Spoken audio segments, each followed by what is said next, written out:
당신을 보았습니다. 당신이 가신 뒤로 나는 당신을 잊을 수가 없습니다.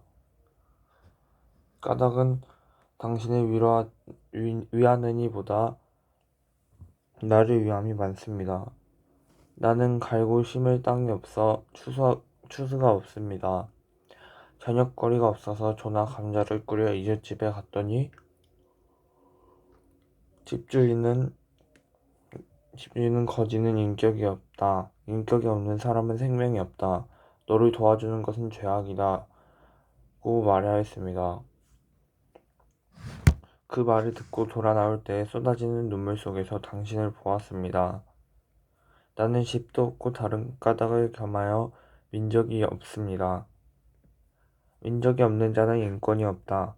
인권이 없는 너에게 무슨 장주냐 하고 능욕하라는 장군이 있었습니다. 그를 한거한 뒤 남에게 대한 격분이 스스로의 슬픔으로 화하는 찰나에 당신을 보았습니다. 온갖 윤리, 도덕, 법률은 칼과 황금을 제사 지내는 연기인 줄 알았습니다. 영원히 사랑을 받을까, 인간 역사의 첫 페이지에 잉크칠을 할까, 술을 마실까 망설일 때에 당신을 보았습니다. 당신은 님과 같은 존재로서 인간적 존엄이 무시당하는 치욕 속에서 살아가고 있지만 당신을 잊지 않음으로 그 치욕을 극복하려는 의지를 담아낸 시이다. 권력과 불을 쥔 자들의 횡포로 능멸당하나 당신을 발견함으로써 절망을 받아들이기 거부하고 진정한 역사의 깨달음에 이르게 된다. 여기서 당신은 영원한 사랑, 인간 역사의 부정, 수레의 도치 등을 대립하는 삶의 원리로 해석할 수 있다. 그는 장난로를 마주보고 있던 보랏빛 벨벳 소파를 내 쪽으로 돌려놓고 말했다. 앉아. 왜? 아니 그럴 만도 했다. 남의 방에서 계속 불안정하게 서서 오가는 것도 왠지 똥줄 타는 고양이처럼 보일 거고 실례다. 나는 불과 20분 전까지 내게 일어난 일을 잊은 채 그가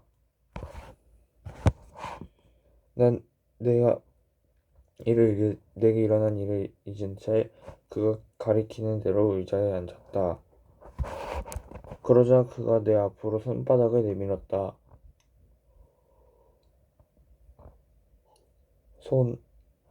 마치 강아지를 훈련시키면서 손 내놔 봐 하는 것 같았다.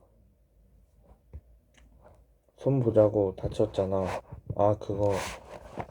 그러나 그저 좀 긁힌 정도인데. 나는 파랑새의 날개가 긁은 손등을 앞으로 내밀었다. 깃털 가운데 뾰족한 톱니 같은 부분이 스치고 지나가 아주 조금 피가 맺혔다. 그는 내 손등 위에 탈지면을 얹은 뒤 실험대 위에 일렬로 꽂힌 시험관 가운데 왼쪽에서 7번째 것을 집어들더니 서너 방울 떨어뜨렸다. 그의 손놀림은 설탕을 탄 미연수처럼 부드러워졌다. 약품이 탈지면에 스며들며 손등이 따가웠다. 탈지면을 치우자 열감이 가시고 손등은 깨끗해져 있었다. 나는 이제 여기서 더 이상 어떤 일도 일어나도 놀라지 않을 준비가 되어 있었다. 그는 다른 탈지면을 집어 아까와 같은 과정을 이번에는 내 터진 입술에 반복했다. 정신없어서 몰랐는데 배 선생의 결혼 반지에 긁혀서 생긴 상처 모양이다. 그럼 이제 말할게. 경찰이 왔다 갔어. 난 셔츠 앞으로 손을 조심스럽게 가져다 꼭 눌렀다. 아직도 배 선생에게 멱살이 잡힌 느낌이 남아 있었다. 눌러서 막지 않으면 지금껏 가슴에 쌓아 올린 둥이 갈라져 걷잡을 수 없는 물길이 열릴 것만 같았다. 중간 키의 고등학생쯤 되는 남자아이를 보았느냐고. 무리도 아니지. 아무래도 이 시간에 근처에 있는 이곳만 불이 켜져 있으니까 한번 묻고 지나갈 수밖에. 너뿐이 아니라 근처에서 술을 먹고 패싸움 난 거, 차로 사람을 받고 뺑소니 친 거, 제자리에 와서 한 번씩은 묻고 가. 내 나름대로 자주 만나는 양반들이지.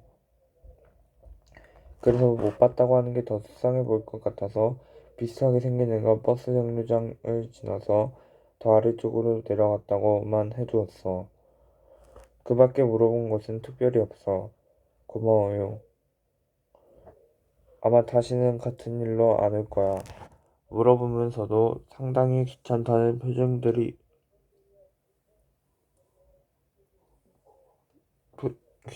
표정이었거든. 그럼 늦은 시간인데 이제 자. 아니면 배고파? 말하면서 그는 부담스러워 보이는 침대를 가리켰다. 나는 고개를 저었다. 침대 장식도 영 취향이 아니었거니와 도움을 받고 몸을 숨긴 주제에 방 주인의 잠자리까지 차지할 순 없었다. 나는 복잡한 마법진이 그려지지 않은 쪽의 바닥을 가리키며 그곳에서 칼잠을 자도 괜찮다는 의사를 표시했다. 그러나 그가 갑자기 내 양옆귀를 붙들고는 강경하게 말했다. 아니, 애들은 이 시간에 잠을 제대로 자야 해. 그리고 나는 밤에 일을 많이 하기 때문에 네가 자는 둥 마는 둥 하고 문 너머에서 뒤척거리면 신경 쓰여. 잠오는 가루를 뿌려서 강제로 재울 수도 있지만 최대한 배려하는 거니까 내 말대로 해. 그리고 뒤에 이어지는 절망적인 말. 자고 내일 아침 먹고 집으로 돌아가. 지속적인 피란처란 없다. 모르는 사람에게 언제까지 신세질 수도 없는 법이다. 그 정도는 알고 있었다. 무슨 일이 있었는지. 솔직히 말한들 겉으로만 봐서는 타인의 집안 싸움, 거기에 끼어들고 싶어할 오지랖 넓은 사람은 흔치 않다. 그렇다면 내가 한 일은 뭐지? 단지 닥쳐올 고통을 조금 지연시킨 것뿐. 거미줄처럼 끈끈하고 질기게 두 다리를 감고 있던 긴장감이 빠져나갔다. 손에도 힘이 풀렸다. 가슴에 금이 갔다. 그 금이 벌어지더니 습하고 불쾌한 공기가 그 사이로 들어갔다. 물길이 눈으로 열렸다. 내 시선을 피하며 뒷짐만 졌던 아버지의 얼굴이 내 앞에서 소용돌이 치다가 그것이 내 멱살을 잡고 흔들던 배 선생의 손으로 바뀌다가 왠지 조금 죄책감을 느끼는 것처럼 보이는 무의의 눈으로 아, 이런. 입술을 깨물었지만 흐느낌이 새어나가는 걸 막을 길이 없었다. 울면 좀 나아질 거다. 이미 참지 못하고 있는데 뭐. 그러니까 소리 내도 된다고. 그보다 팔로 좀 가리지 말고 고개 들어봐. 고개를 들자 내 턱 밑에 투명한 유리 시험관을 갖다 대었다. 영문을 몰라 눈을 깜빡이져 눈물이 또르르 굴러 턱 아래 시험관에 몇 방울 떨어졌다. 뭐 해요? 애들의 눈물은 쓸데가 많단다. 누가 애라는 건데. 마법사로서 필요한 일을 하는 거겠지만 프로 근성이 지나쳤다. 이런 경우 고개를 들면 상대방의 눈물을 닦을 휴지 한 장 건네주는 것이 보통 아닌가? 기뻐서 흘린 눈물, 슬퍼서 흘린 눈물, 화나서 흘린 눈물, 감동해서, 억울해서. 저마다 눈물의 성분이 조금씩 다르기 때문에 꽤 여러 종류의 약을 만들 수 있어. 미안하지만 고개를 좀. 그는 두 손가락으로 내 턱끝을 잡고 이리저리 돌리며 눈물을 받았다. 혈액을 뽑아가는 간호사와 같이 신속한 손놀림이었다. 심각한 나를 놀리는 기분도 들었지만 참으로 고맙게도 어이가 없어서 눈물이 더 이상 나오지 않았다. 눈물 처치가 끝날 무렵 파랑새가 날아와 그의 어깨에 앉았다. 파랑새는 그에게 무어라고 말이라도 건네는 듯 그옆 얼굴 고개를 묶고 비볐다. 얘가 네가 마음에 들었나 보다. 사정이 딱해 보이니 데리고 있어주자고 그러네. 그랬지. 계산대 소녀가 점장보다 상대적으로 손님에게 친절하고 호의적이었던 것을 나는 기억해냈다. 그는 어깨 위에 올라앉은 파랑새의 머리를 쓰다듬으며 말했다. 그래도 안 돼. 자기 문제는 자기가 알아서 부딪힐 것. 운 좋으면 해결될 수도 있고 더 나빠질 수도 있겠지만 지금은 일시적으로 숨겨둔 건 그래도 단골 손님이었기 때문이지. 다른 뜻은 없어. 지금 숨으면 앞으로 다른 일이 생겨도 몸을 피하려고만 할걸. 그러자 파랑새의 목덜미에 더욱 깊이 머리를 기대었다.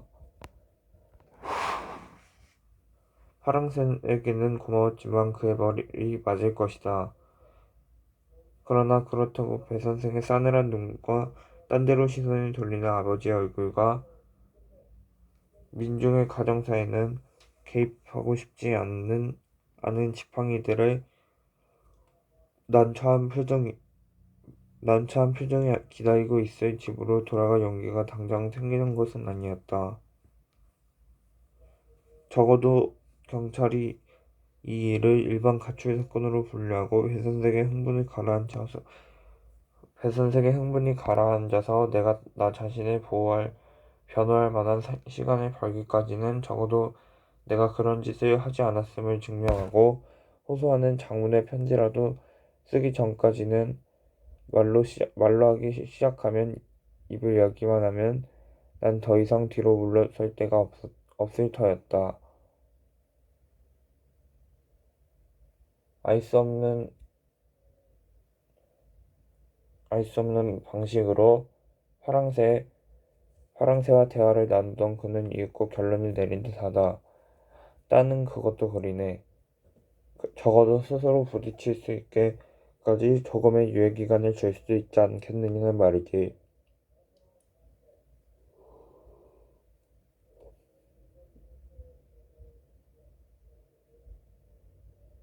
귀찮은 일은 질색이지만 네가 그렇게까지 나온다면야 뭐 좋도록 해. 그 대신 이 녀석 식사라든지 잡일은 네가 챙겨줘. 너도 알다시피 난 어린애 부모 노릇은 소질이 없으니까. 파랑새가 고개를 끄덕이는 것을 보면서 나는 지금 내게 필요한 것과 자존심 사이에 고민을 했다. 귀찮은 일이라든가 어린애 부모 같은 건 무신경한 말들이 심장을 거치게 훑 것 같지만 그 또한 사실이었다. 누군가의 전적인 보고를 받아야 할 나이도 아니고 그렇다고 해서 스스로 서기에는 자신감이 2% 부족한 나이. 지구에서 가장 한심스러운 숫자의 16. 그렇다면 적어도 무조건적인 보호가 아니게끔 하면 되지 않을까? 내가 도울 수 있는 일은 없을까? 무슨 일 아냐? 무슨 일이냐고는 안 물어보네. 물어볼 필요가 없으니까. 아, 그럴 법도 하다. 마법사란 의뢰 수정구슬이나 마법 거울을 한 개씩 갖고 있게 마련이니까.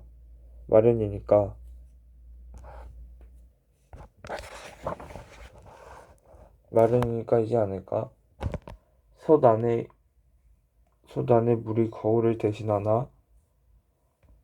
멀리서는 일어나는 일을 훤히 들여다볼 수 있을 거다.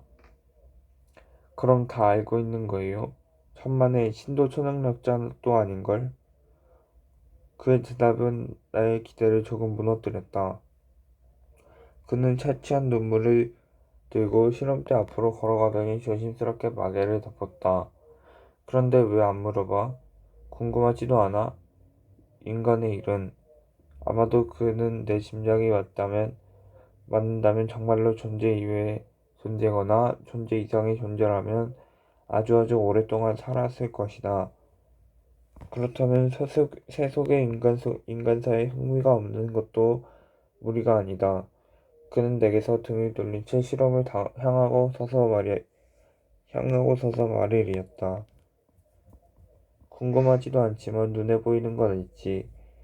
이 시간에 끈 풀린 운동화를 반쯤 꿰고 셔츠 단추를 뜯어진 채로 숨을 헐떡거리면서 가게 안으로 뛰어든 사람한테 그렇게 좋은 일이 있을 것 같지는 않은데, 목덜레가 조금 빨갛게 부어있고 입술이 터진 걸로 봐서는 누군가 드자비를 했을 거고, 동년배에 누군가가 때린 거라면 집으로 뛰어가면 될 것을 이리로 왔다면 10중 8구 집안 사람이 그런 짓을 했거나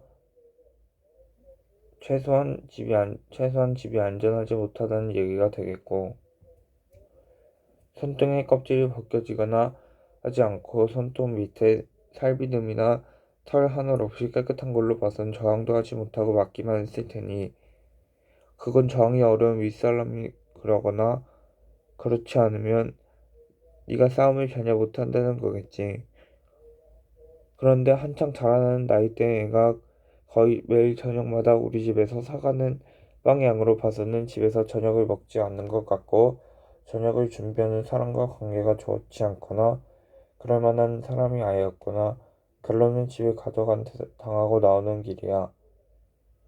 거기까지만 알아도 충분한데 어째서 네가 그 가족과 사이가 나쁜 이유까지 물어야 하지? 짧게 스쳐가는 시간들 속에서 계산대 너머 제빵실에서 곧잘 눈이 마주쳤을 뿐인 그가 나를 이렇게까지 관찰하다니, 절로 벌어진 입이 다물어지지 않았다. 직업을 바꿀 생각 없나? 아무래도 그 정도 보면 알아. 하지만 단골 손님이니까 한 번이라도 더 보게 되는 건 있지. 파랑새는 다시 날아올라 뻐꾸기 시계의 장식 위에 앉아서 고개를 숙였다. 처음부터 그 장식이 일부였던 듯 그는 내게 초극세사 차렵이불 한 잔과 약병 2개를 던져주었다. 굳이 바닥에서 자고 싶으면 그렇게 해. 단 바닥에 그린 그림과는 멀리 떨어질 것. 여러 가지 정신사나운 일이 많아서 잠이 안 온다면 약 2종류를 먹어봐. 거의 투명한 약은 잠오는 약이고 수면제는 아니니까 안심해도 돼.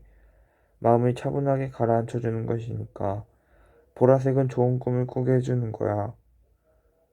꼭 좋은 꿈까진 아니지만 적어도 목마가 접근하지 못하게 해주지.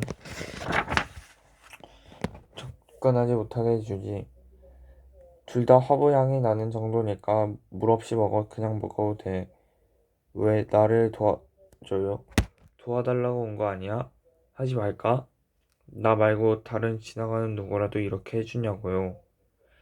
말했듯이 단골 손님의 특권. 가게 안에 들어온 사람은 많지만 5분소까지 들어온 건 네가 처음이야.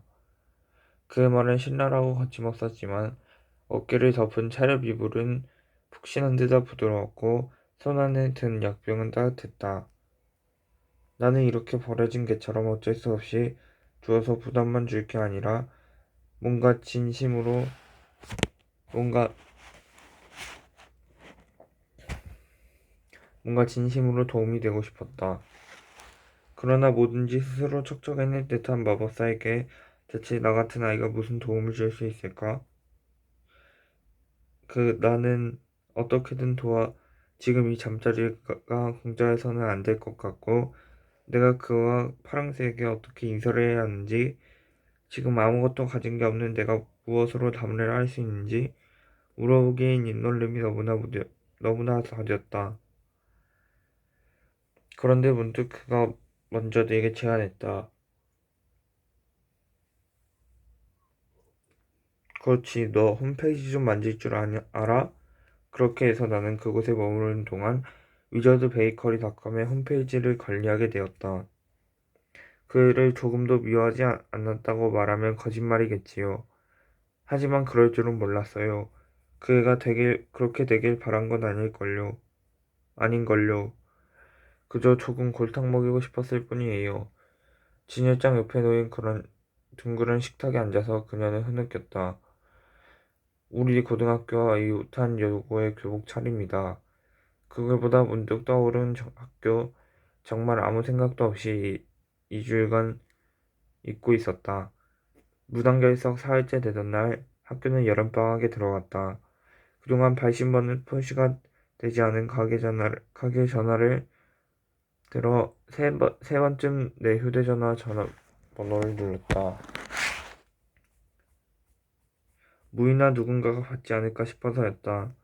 그러나 배터리가 방전되었는지 배 선생이 아예 꺼버렸는지 곧바로 음성 안내로 넘어갔다. 쓸 일이라곤 거의 없었지만 휴대전화는 갖고 있었더라면 좋았을걸. 도대체 그 상황에서 가지고 나올 수 있는 물건이라고는 없었다. 우연히 수중에 있던 걸 언제라도 뛰쳐나갈 수 있도록 늘 바지 주머니 속에 넣어두었던 집 열쇠뿐. 경찰이 다녀간 지 시일도 흐를 만큼 흘렀고 당분간은 안전할 것 같다는 판단 아래 나는 점심시간마다 두어 시간쯤은 5분 속의 방에서 나와 파랑새와 함께 계산대에서 나와 앉곤 했다. 그래도 아직 가끔은 제가 전 문에서 딸랑거리는 풍경 소리가 날 때마다 흠칫 놀라곤 했다. 오늘도 문이 열리자 나는 반사적으로 계산대 아래로 엎드렸고 양주와 폭죽 등 소품이 놓인 유리진을 쫙 넘어 우리 학교 것이 아닌 교복 치마가 찰랑거리는 것을 보고 나서야 몸을 일으킨 것이다. 온라인 상에서 물건을 사고는 이런 식으로 오프라인으로 쳐들어오는 손님은 일주일에 한 번꼴로 나타났다. 그런 이들이 올 때마다 점장은 어딘가 귀찮아 보이거나 그렇지 않으면 화가 난 얼굴이었다. 매장에 평범한 롤케이크를 사가는 손님들한테라고 해서 굽시거리는 웃는 낯이 있었던 적도 없긴 하지만 클레임이 올 때는 왠지 모르게 자기 물건을 산 사람들에게 대한 환멸이나 증오에 가까운 표정을 짓곤 했다.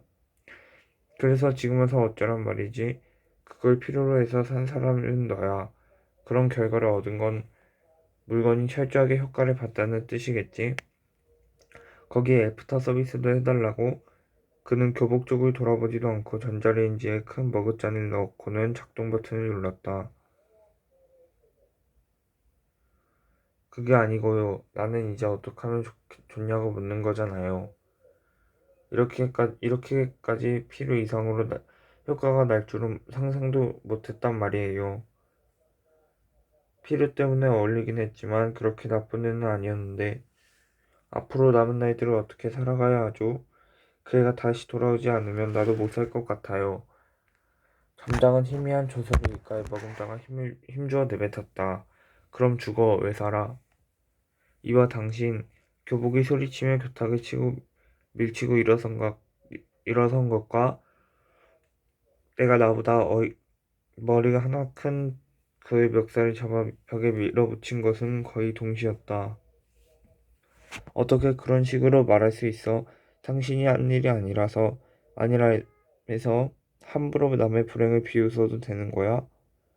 나는 머릿속으로 말을 정리하고 입으로 천천히 열었다. 그러나 언제나 그렇듯이 머리에서 완성된 말은 한 잠시 더듬더듬 혀끝에서 미끄러질 뿐이었다. 어떻게 그런 식? 옆 얼굴에 교복의 시선이 느껴졌다. 교복은 점장에 대한 당장의 분노보다도 제3자인 웬 남자애가 멱살만 기세 좋게 잡았다 뿐 얼굴이 새빨개진 채 한마디도 못하고 우물거리는 게 더욱 혐오스럽다는 얼굴로 바라보고 있었다. 나는 할 말을 잃었다. 그가 손님에게 어떻게 대하든 손님이 떨어져 나가든 임시로 신세지고 있는 내가 참견한 할 일은 아니었다. 파랑새가 말없이 내 어깨를 잡아당겼다. 점장은 한숨을 돌리며 내 손을 잡아 살며시 떼었다.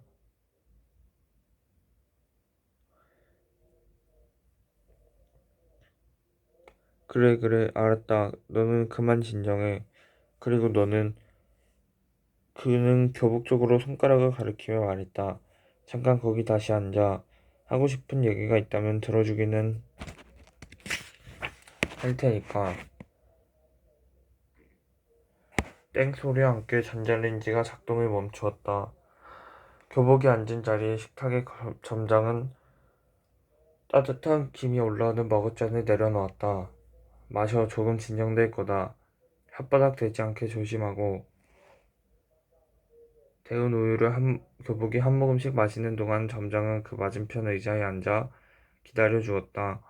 진작 그럴 거였으면 아무리 개념을 상실한 손님이라도 고통과 불안을 호소하는 사람한테 안정을 되찾을 시간을 줄 생각이었으면서 의도와 행동이 따라 놀기는. 교복이 온라인숍에서 산 것이 바로 악마의 시나몬 쿠키였다. 교복이 온라인숍에서 기말고사 첫날 새벽에 주문을 외웠고 늘 부러워하면서도 따르면서도 결코 진심으로 좋아할 수는 없었던 친구에게 그걸 먹였다. 친구는 그 다음 시험에서 누가 봐도 눈에 띄는 복통에 시달리다가 결국 답안지를 한 칸씩 빌려 썼다.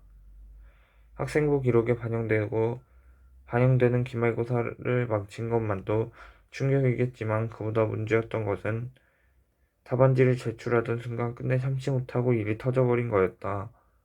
순식간에 교실에 오물 냄새가 진동을 했고 학생들뿐 아니라 감독, 교사도 어찌할 바를 모르고 서 있다가 코를 싸쥐고는 답안지만 수고한 채 후다닥 자리를 떠버렸다. 친구는 그 자리에서 일어나지 못한 채 절망적인 얼굴을 했고 학생들은 수군거리며 그녀의 자리를 피해 책상을 옮겨 앉았다. 그녀의 둘레 크고 넓은 원이 그려졌다. 몇몇이 참지 못하고 소리쳤다. 보건실이든 화장실이든 가서 어떻게 할 일이지 왜 저러고 앉아있담. 가만히 있다고 누가 모를 줄 아나봐.